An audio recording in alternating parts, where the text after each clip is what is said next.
What is going on, everybody? I'm Susu. Thank you for showing up. We're going to go right into the MJ sector today, which absolutely getting destroyed because of CanTrust, which of course can't be trusted. I thought that's so funny.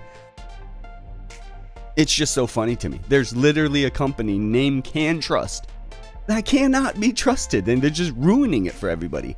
And, fantastic companies getting destroyed because of it. But now there's a question of whether or not these companies are so fantastic, right? You got CGC we're going to talk about first. And I'm going to split these videos up. So I already did one. I did this. It was a 27-minute video. I ended up literally deleting it when I was done because I said, no one wants to sit there and... This is what everyone keeps telling me. No one wants to sit for 27 minutes. I said, but if they're learning, wouldn't it be okay? Turns out they still tell me no. So here we go. CGC gets destroyed a lot worse than the other ones. And for its size, it should not have got destroyed this bad other than this, right? So this thing happens with CanTrust where they end up having the secret room where they're growing all this green and the shrubbery ends up going out. 5 tons of it gets, locked down, and then another like 2 tons somewhere. So now they've basically come out and said they're going to stop selling cannabis. It's crazy damaging to the company. They're freaking destroyed, and it's not going to stop because there's nothing good at all. Like, there's nothing good that can come from that. You're just killing the entire revenue stream. That's what someone asked me. Is it going to reverse? I was like, would you want to invest in a company that literally admitted to you their income generation just got totally squashed and destroyed? I wouldn't. So looking at CGC, though, why them? And it's because not only are they in the sector with them, but now there's doubts, I'm sure, surrounding all of them. Because CGC comes out and one of the first things they do is basically come out and admit they're not going to be profitable till 2021. Now they come out and say we're going to try to do US GAAP when we do our earnings reports, which is generally accepted accounting principles of the US. Okay, so why? Why now are you making that decision? And this is curious because, of course, people are like, well, was there potentially some revenue padding that was coming in as a result of some of this same kind of backwards dealing of greenery to the, black market or something like that? And so even though that could be a stretch and there's no way for us to prove it, it's obviously going to be circulating in investors' minds because they just saw it happen to CanTrust, which could be trusted till they can't be trusted. And so you end up in a situation where there's so much doubt surrounding things now that then when you come and announce, by the way, we're not going to be profitable until then, and in addition to that, we're going to change our accounting methods, that's problematic for investors who look to that stuff like, hey, well, why now?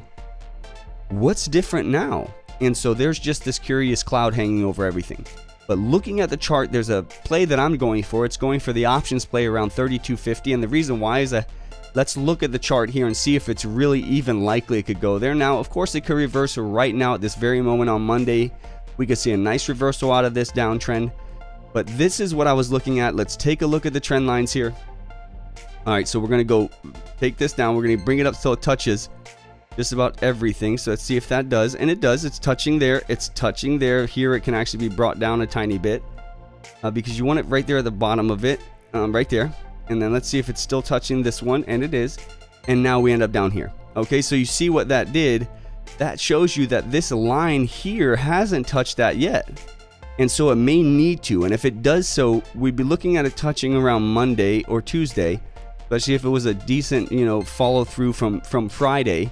We might touch it as soon as tomorrow. If that's the case, my game plan would be try to, as it has happened in the case before where it comes down to it goes up, and then it comes down to it and goes up.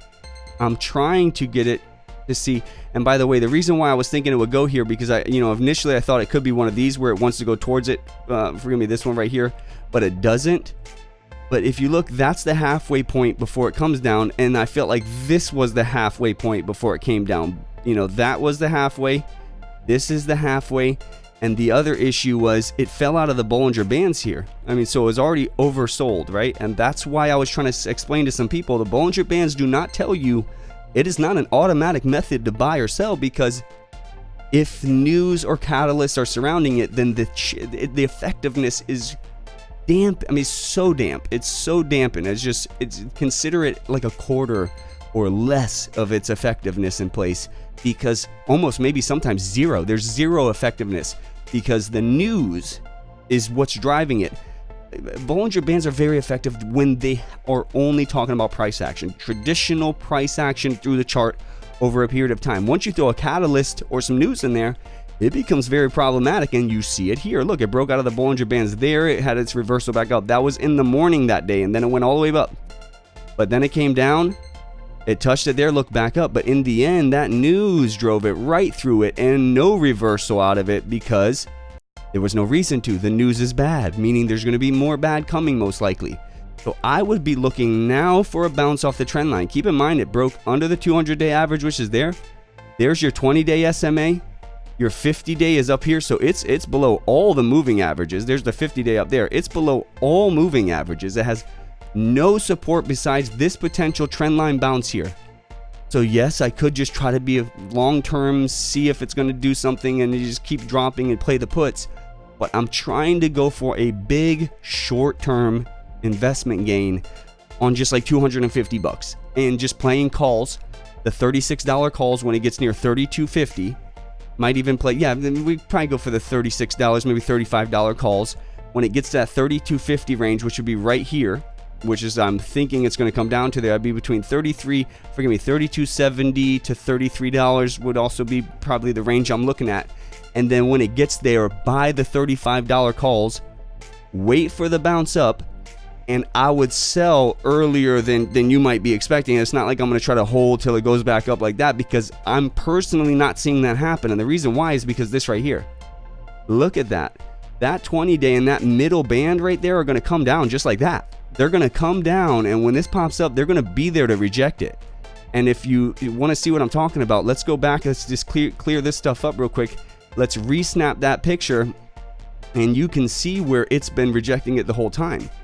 It came here. Let's just show you. So it came here, got up above it, but once it fell back below it, look what it did. It came up and it got rejected. Came down to the bottom of the Bollingers, barely popped out, so that's oversold. So people started buying it back. Look where it went to. The 20-day SMA in the mid-range Bollinger Band, rejected. Came back up, tried to have a breakout, but nope. The 50-day SMA was there, rejected it. It fell until it popped out of the Bollinger Bands again. Remember, this is normal price action. There's no news driving this, so the Bollinger Bands are super effective. Boom, back up. Where's it go to? The 20-day SMA in the middle of the Bollinger Band, again, rejected. Why does it even come back up? Because it popped out of the Bollinger Band again right here that morning. Then back up. Look what it gets rejected by. The 20-day SMA in the mid-range of the Bollinger Band. From there, it's just been dropping. So if anything, that trend I was showing you, which would put about right here, is where it could collapse to. That bounce is going to get met by these. These are going to come down and meet that bitch. And they're going to do their very best to reject it again. You'd need some amazing news to drive through that, because look, it hasn't been able to do it yet. And so very problematic for the people holding this long term. I know that a reversal is always likely in the market, right? It doesn't matter what the reversals are always like, drops are always likely. It's amazing how much you don't know and how much I don't know. But that's a game plan I've built, and hopefully I can stick to that game plan and pull some kind of, solution out of this. And the best I can hope for is that if I get it at that $32.70 range and I get those $35 calls, just sell them when it gets back to $35. I'm hoping to get them for 30 to 40 cents, maybe less. Maybe it'll be a reactive morning and drops fast. Get in there early, boom, pop it, and then if I get it like 30 cents, 40 cents, get back to 35 and sell them for $1.50. I don't know for sure that's going to happen, but that's what I'm going for. So that's my game plan on CGC. That's what I'm seeing. We'll end this video. We're going to move on to the next. We got Tilray, Ace Aurora, and then we'll take a look at who else? Let's see who else we're going to look at. Tilray, Cron. C-R-O-N. I'll say Kronos. We'll look at Kronos, Aurora, and then Tilray. All right? But that does it for this one. Thanks for showing up, guys. Peace.